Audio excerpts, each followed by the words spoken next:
Halo semuanya, kembali lagi bersama saya Michael. Di video kali ini kita akan membahas soal keadaan market crypto saat ini bagaimana, khususnya untuk Bitcoin sendiri ya, karena ini cukup penting untuk Bitcoin karena dia menjadi mother of all coins juga nih. Jadi kita lihat nih pergerakan Bitcoin bagaimana, kita juga bahas kenapa market dump, lalu situasi kita dengan situasi seperti ini apa yang harus kita lakukan nih, apakah sudah boleh beli, ataukah kita masih bisa turun lagi, dan lain-lain kita akan coba bahas di dalam video kali ini. Kita lihat secara long term juga nih, jadi ini cukup penting.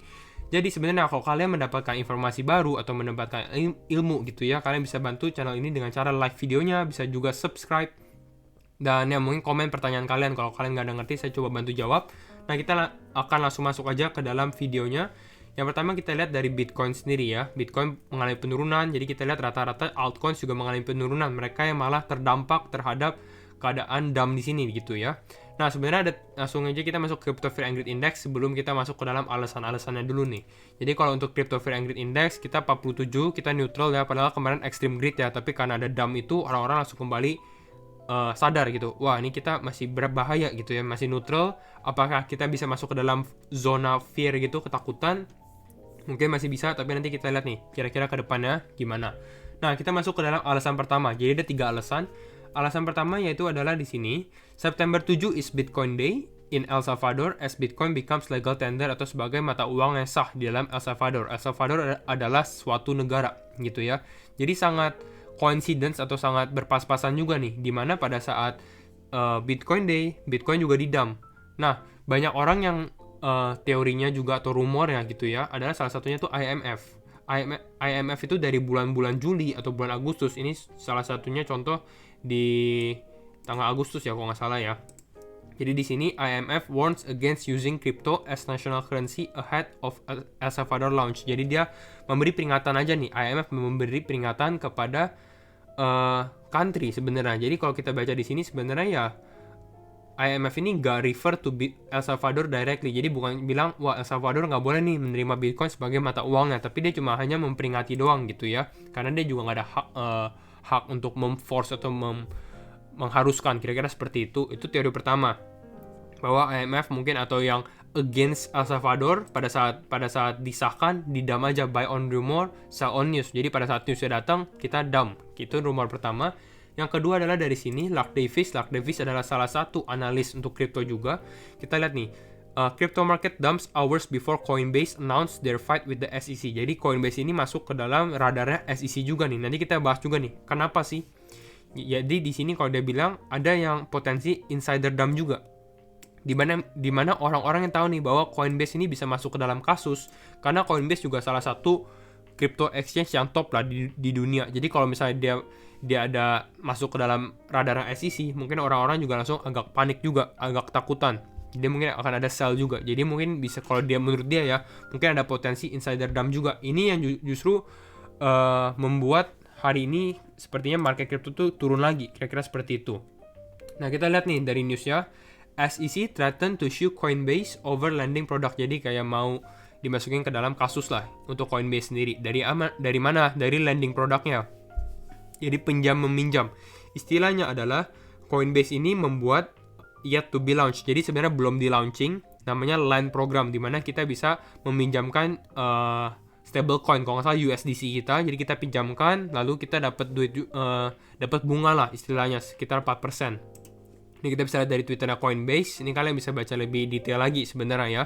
After months of trying to engage with the SEC governance on our plan Coinbase Line product. Jadi plannya ya tadi Coinbase Line product, tapi ternyata malah mau di pursue legal actionnya dari SEC sendiri. Jadi kayak mau masuk ke dalam persidangan kalau misalnya Coinbase ini sendiri tetap launching programnya di sini. Ini sebenarnya lebih detail lagi, kalian bisa baca tweet dari si Brian Armstrong. Brian Armstrong ini siapa? Brian Armstrong ini adalah CEO dari Coinbase-nya sendiri. Kita bisa lihat dari sini mana nih. Nah, co-founder and CEO at Coinbase juga. Di sini dia ada beberapa teks juga nih untuk si Brian Armstrong. Ini cukup panjang ya sebenarnya. Jadi kita nggak akan terlalu membahas lebih detail di dalam sini untuk kasus Coinbase dengan SEC. Intinya adalah apa? Intinya adalah SEC bilang nggak boleh, tapi dia nggak memberikan solusi. Jadi dia nggak memberikan instructionnya. Intinya seperti itu. Jadi Coinbase ini minta klarifikasi dari SEC. Sebenarnya kalau nggak boleh itu alasannya kenapa dan lain-lain gitu. Ini dia ada curhat bilang juga, we're being threatened with legal action before a single bit of actual guidance has been given to the industry on these products.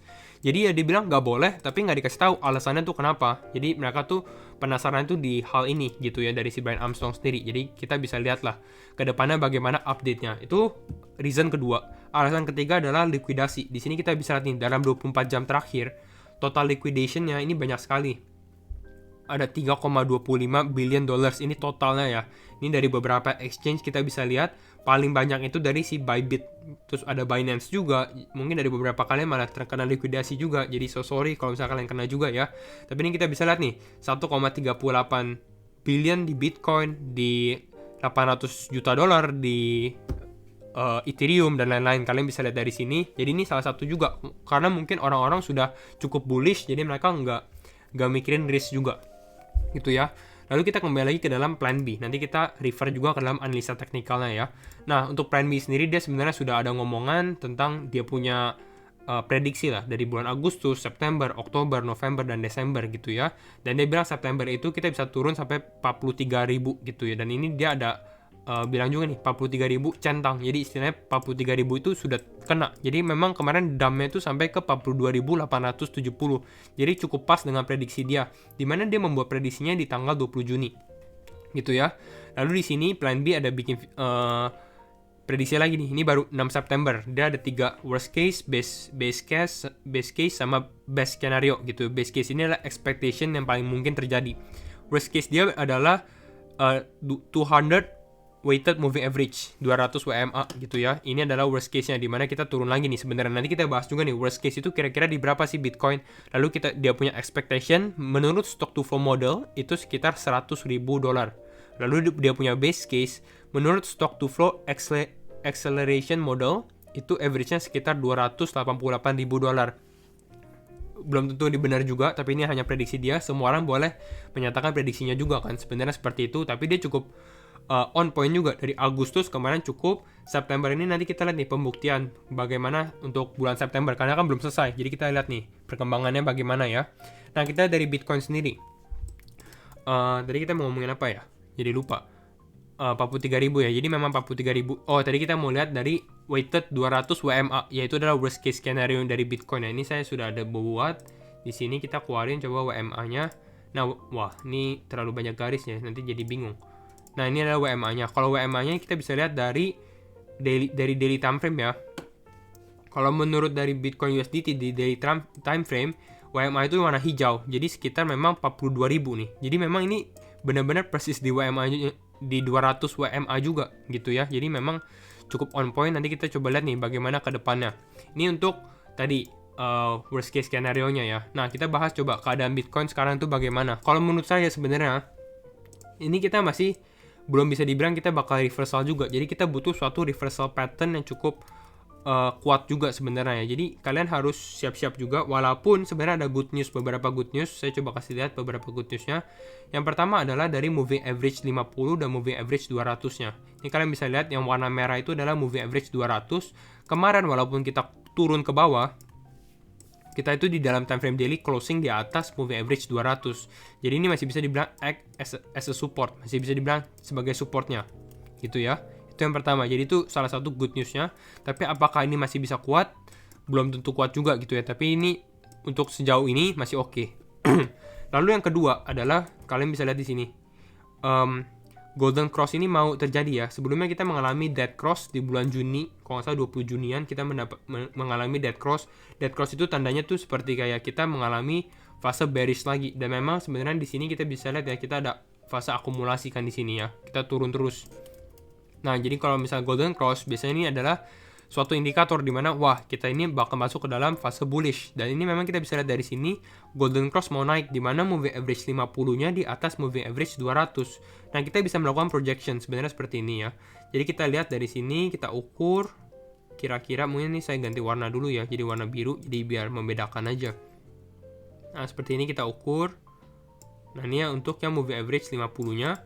Lalu kita ukur juga moving average 200-nya. Seperti ini. Jadi kalau kita lihat seperti ini, projection kita mungkin ya bisa terjadi di bulan tanggal berapa nih? Tanggal 12 September. Tapi ya belum tentu terjadi 12 September persis ya. Karena ini kita lagi menurun terus. Jadi mungkin kalau menurut saya bisa ke delay beberapa hari juga. Jadi mungkin 14 September atau pokoknya di tengah-tengah September lah, di belasan September itu mungkin bisa terjadi dead cross, kira-kira seperti golden cross. Tapi kita nggak tahu waktunya kapan, tapi ini akan membuat bullish sentiment juga terhadap market crypto. Kira-kira seperti itu. Lalu kita masuk ke dalam untuk keadaan sekarang bagaimana? Kalau menurut saya untuk keadaan sekarang ya lebih baik kita wait and see dulu, karena kalau menurut saya kita butuh reversal pattern yang cukup kuat. Salah satunya sebenarnya adalah double bottom. Mungkin kalian harus expect bahwa Bitcoin ini masih bisa turun lagi ke dalam 44.000 ataupun 42.000. Di sini ada dua support yang cukup kuat yang mungkin bisa menahan Bitcoin di level ini ya. Itu aja dulu, tapi nanti mungkin kita bahas lebih detail kalau misalnya masih ada waktu ya di belakang video. Kita bahas dulu nih skenario Bitcoin sekarang, karena ini yang lebih penting. Kita lihat secara long term perspektifnya ya. Nah, kita buka ke time frame weekly. Jadi sebenarnya kalau kita lihat dari seperti ini ya, coba kita rapikan dulu ya. Nah, ini mungkin kalian bisa lihat. Kalian tahu kan sebenarnya kita ada namanya Bitcoin cycle juga, atau siklus 4 tahun juga di dalam Bitcoin. Ini bisa kelihatan di dalam ini adalah gambar untuk return Bitcoin setiap bulannya gitu ya, dari tahun 2013 sampai tahun 2021. Dari sini aja kita bisa lihat nih sebenarnya ya. 2013, 2017, 2021 seharusnya ini kita mengalami bull cycle, di mana bisa dibilang selama 4 tahun kita bisa lihat 1, 2, 3, 4 tahun ya, lalu mengalami bull cycle lagi 1, 2, 3, 4, lalu kita mengalami bull cycle lagi. Jadi ya setiap 4 tahun lah kira-kira. Dan kita lihat sebenarnya di bulan quarter 4, Oktober, November, Desember, kita bisa lihat return Bitcoin ini cukup luar biasa ya. Kita lihat di tahun 2013 ini sekitar 60% ditambah 450%. Lalu di 2017 tiap bulannya rata-rata sekitar 40%, 47%, 53%, 38%. Walaupun sebenarnya di sini juga kita lihat di Septembernya kita koreksi. Sama, mungkin di September ini kita juga koreksi, dan mungkin juga kita di Oktober, November, Desember ini kita juga mengalami kenaikan lagi kira-kira. Tapi ini hanya suatu hipotesis juga gitu ya. Kita lihat nih waktu yang akan menentukan apakah analisa ini benar atau enggak gitu ya. Nah, kita lihat nih kira-kira kalau misalnya seperti itu kita bisa mengalami bull run lagi, kira-kira sampai mana gitu ya. Lalu apakah masih bisa skenario-nya? Nanti saya kasih tahu 3 skenario. Yang pertama yang saya mau kasih lihat ke kalian adalah di sini. Di cycle pertama yaitu di 2013 sampai 2014 di sini ya. Kita lihat di bulan September ini kita mengalami big dump juga. Ini ada candle yang cukup panjang. Ini dalam weekly candle ya. Jadi bukan harian. Kalian harus ingat itu dulu ya. Weekly candle. Kita lihat di sini ada yang di lingkaran warna merah. Lalu di cycle kedua hampir sama juga di 2017 sampai 2018. Di sini kita juga mengalami koreksi yang cukup lumayan juga. Ada koreksi big red candle. Kira-kira seperti itu ya. Dan ini terjadi di dalam Elliott Wave Theory wave 4 sampai wave 5. Di sini ya, wave 4 dan wave 5.